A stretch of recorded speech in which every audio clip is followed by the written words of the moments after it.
के किनारे एक पंडित जी रहते थे, पंडित आत्मदेव शास्त्री, बड़े विद्वान थे महाराज, पर उनकी धर्मपत्नी बहुत खतरनाक थी, कलह प्रिया, धुंधुली नाम था, श्रीमती धुंधुली देवी।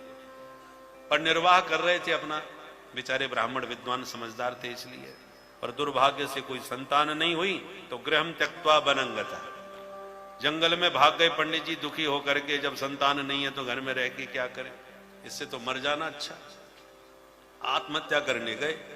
जंगल में एक सन्यासी महात्मा घूमते हुए आ रहे थे, रो रहे थे बैठे बैठे। पंडित जी तो आके पूछ दिया, कथम रोदसी विप्रत्वम काते चिंता बलियसी। पंडित जी आप ऐसे क्यों रो रहे हो, क्या बात है? जब सहानुभूति संत ने दिखाई तो ब्राह्मण देवता चरणों में लिपट गए। किम ब्रवीमि ऋषे दुखम पूर्व पापेन संचितम। हे ऋषिराज आपको हम क्या बताएं, पूर्व जन्मों के पापों का उदय हुआ है, जो बताओ। भगवान ने सब कुछ दिया है पर संतान के बिना घर सूना कर दिया है। महात्मा ने मन में विचार किया, जंगल में रो रहे थे, हमने सोचा ठाकुर जी की याद में रो रहे होंगे, ये तो बेटा के लिए रो रहे। सुनो पंडित जी, मुंचा ज्ञानम प्रजा रूपम बलिष्ठा कर्मणो गति। ये बेटा बेटी के चक्कर में रोना बंद करो, कर्मों की गति बड़ी बलवान होती है। रोने चिल्लाने से, सिर पटकने से कोई बेटा नहीं मिल जाएंगे। राजा सगर के 60,000 बच्चे हुए थे, क्या सुख दिया बाप को, सबके सब मर गए। राजा अंग का बेटा हुआ था बैन, बाप को ही घर छोड़ के भगना पड़ा। इन सब उदाहरणों से तुम्हें क्या समझ में नहीं आती बात के बेटा बेटी से सुख मिलेगा, इसकी क्या गारंटी है? तो कैसे सुख मिलेगा महाराज जी? बोले संन्यासे सर्वथा सुखम, असली आनंद संन्यास में है। इसलिए मेरे साथ बाबा जी बन जाओ, फिर देखो जिंदगी का आनंद। सब संत सुखी विचरण मही, असली आनंद तो महात्माओं के पास है। इसलिए जीवन का सार बता रहा हूं, समझ में आ जाए तो जल्दी से उतार लो हृदय में। पंडित जी हाथ जोड़ के बोले, सुनो महाराज जी, तुम बाबा बैरागी क्या जानो, बेटे का सुख क्या होता है। अरे छोटे छोटे बच्चे जब बाबा बाबा पापा पापा करके बोलते हैं, उनकी तोतली वाणी में कितना आनंद आता है। संन्यासा शुष्क एव ही, तुम रूखे सन्यास की बात कर रहे हो। सन्यास में क्या धरा, आगे पीछे कोई है नहीं, बीमार पड़ गए कोई पूछने वाला नहीं, कब क्या हो जाए कोई ठिकाना नहीं। इसलिए माफ करो महाराज, ये प्रवचन, पढ़ा लिखा हूं मैं, आपसे बढ़िया प्रवचन सुना सकता हूं, पर मुझे तुम्हारा प्रवचन बिल्कुल पसंद नहीं आया। आप तो बस आशीर्वाद दे दो कि बेटा हो गया। महात्मा बोले, सुनो हम बोलना नहीं चाह रहे थे, पर तुम सुनना चाह रहे हो तो सुनाई देते। क्या? बोले हमने तुम्हारे माथे की रेखा पढ़ ली, ज्योतिष के जानकार है, दावे के साथ कह सकते हैं, सप्त जन्मावधि तब पुत्रो नई वच नई वच, 7 जन्म तक कोई बच्चा होने वाला नहीं है तुम्हें। इतना सुनते ही महाराज दुखी हृदय से ब्राह्मण ने बड़ी जोर से धरती में सिर पटक दिया। महात्मा जी घबरा के, क्या कर रहे हो ब्राह्मण देवता, मर जाओगे। पंडित जी बोले, हम तो मरने के लिए ही बैठे थे महाराज जी, आप मिल गए तो हमने सोचा आप कष्ट दूर करोगे, आपने तो 7 गुना और बढ़ा दिया। अब मेरे कपाल में क्या लिखा है मुझे नहीं मालूम, पर इतना कह देता हूं, बेटा तो तुम्हें देना पड़ेगा, नहीं तो अभी आपके चरणों में कपाल क्रिया कर लूंगा। मैं तो मर के चला जाऊंगा, पर तुम्हें भी ब्रह्महत्या लगेगी महाराज, याद रख लेना। नोचेत त्यजाम्य हम प्राणास्त्वदग्रे शोक मूर्छित। अब महात्मा की धड़कन तेज हो गई, है भगवान, कछु लेना न देना मगन रहना, अपनी मस्ती में जा रहे थे, तो मेरी कोई ब्रह्महत्या लगाने लग गया। सुनो पंडित जी, हम निकल जाए, फिर तुम्हें जो मर्जी आवे सो करते रहना। बोले नहीं, त्वदग्रे, तुम्हारे सामने ही मरूंगा महाराज, अब आपके चरण ऐसे छोड़ने वाला नहीं हूं।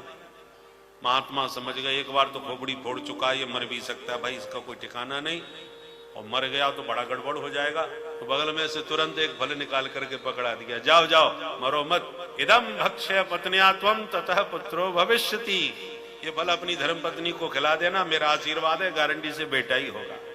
इतना सुन के तो पंडित जी नाचने लगे, संत बड़े दयालु होते हैं, मुझे भरोसा था महाराज जी मेरे ऊपर जरूर कृपा करेंगे। और बताइए महाराज क्या क्या करना पड़ेगा, तो 2-4 नियम बता दिया। साष्टांग दंडवत करके पंडित जी दौड़े दौड़े घर आए। अरे सुनती हो, देखो क्या लाया हूं। पंडितानी भीतर से भागी भागी आई, सवेरे से गायब थे, लगता कोई तगड़ा माल लेके आए हैं कहीं से। तो दौड़ के आई, क्या लाए हो जी? बोले देख कितना बढ़िया फल है, अब तू फटाफट खा ले।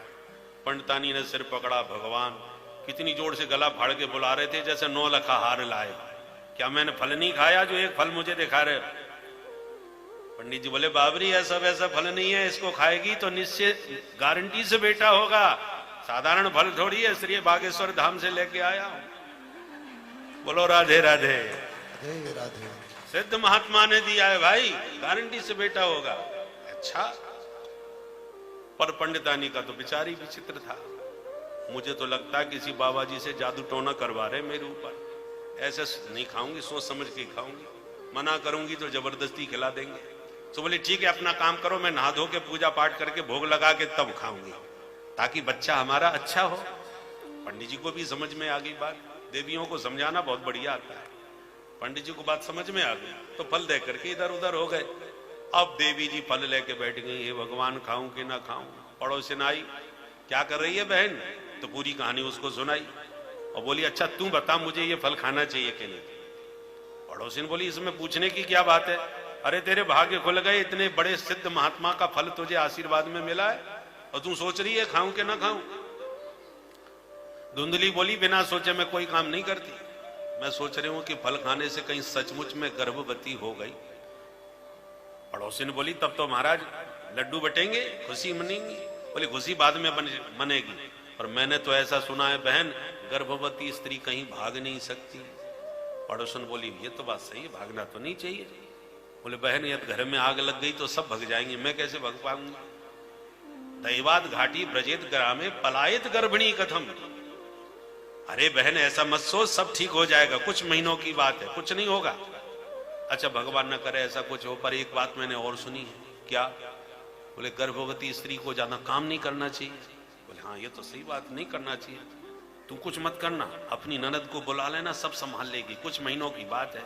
क्योंकि जब वो बुआ बनेगी तो उसे कुछ ना कुछ तुझे देना ही पड़ेगा। तो जब देना ही देना है तो 4 महीना पहले बुला के घर के ही काम करवा लो ना, सब संभाल लेगी, तू परेशान मत हो। धुंधली बोली मेरी ननद का नाम मत लेना, वो मां छोटी है, उसके भरोसे घर छोड़ दिया तो चल गया मेरा घर। अच्छा अच्छा ठीक है, तो तू नौकर रख लेना, काम तो घर के होते ही रहेंगे, ये कोई बहुत बड़ी समस्या नहीं है। अच्छा बहन तो एक बात मैंने और सुनी है। क्या? बोले सुखदेव जी महाराज मैया के पेट में 12 साल तक रहे थे। सही बात है ये? पड़ोसन बोली सुनी तो मैंने भी कथा में है आचार्य जी के मुख से, तो सही बात होगी। धुंधली बोली हे भगवान, तो इतना बड़ा रिस्क मैं नहीं ले सकती, मेरा बच्चा तो कहीं 4-5 साल भी रह गया तो सुखवत निविषेद गर्भम तदा में मरणम भवेत, मैं तो बिना मौत के ही मर जाऊंगी। एवं कुतर्क योगे न तत्फलम नैव भक्षितम। इतने कुतर्क कर डाले कि उसने फल खाया ही नहीं, कि मैं तो इतना बड़ा खतरा नहीं ले सकती। और पंडित जी से कह दिया महाराज फल खा लिया है, बहुत फायदा हो रहा है।